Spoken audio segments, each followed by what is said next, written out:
এই দেখেন এই তালা মারাই, এই তালা মারাই। এটার ভিতরে কি করার জন্য প্ল্যান আছে? হ্যাঁ, কি করতে এটা? এটা কি জিনিসটা কি? এই জায়গার ভিতরে কোনো সাইনবোর্ড সিনবোর্ড লাগানো তো ছিল, ডিজিটাল সাইনবোর্ড। এটা কি? এটা নিয়ে কিছু কন কন। ভাইরাল করানো যাবে। আল্লাহ আল্লাহ, না, আপনার কর। এটা এটা কোনো কাম? এই যে দৈনিক বাংলার মোড়ে একটু স্টেডিয়ামের যে সামনে চাইতে কোটা অফিসটার বাম সাইডে এই যে একটা ফুটপাথ, এই ফুটপাথের সামনে এই যে দেখেন এই যে বেঞ্চে বসার যে বেঞ্চ আছে, এই বেঞ্চটা দেখাইলেন। এখন এটা ঠিক আছে বসার জায়গা, কিন্তু এই যে একটা সাইনবোর্ডের মতো গ্লাস দিয়ে রাখছে, এটার কারণটা কি? কেন দিছে? এই যে এখানে একটা সোজা একটা ফুটপাথ, পাবলিক এখানে হাইটা যাইবো, যেন যাওয়ার সময় এই জায়গায় একটা ধাক্কা খাইলো, একটা বাড়ি খাইলো।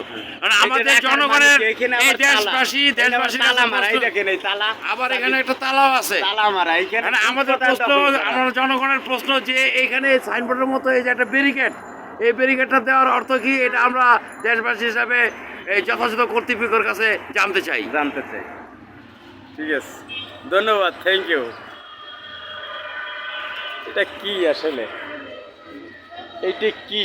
এইখানে বুঝলাম বসার স্থান, যেহেতু ওটা কি তালা মারা, লক করা, মানুষজন যাইতে পারে না, একটুখানি জায়গা, এখানটা কি মানুষ লড়তে পারে? এটা সরাবার জন্য আমি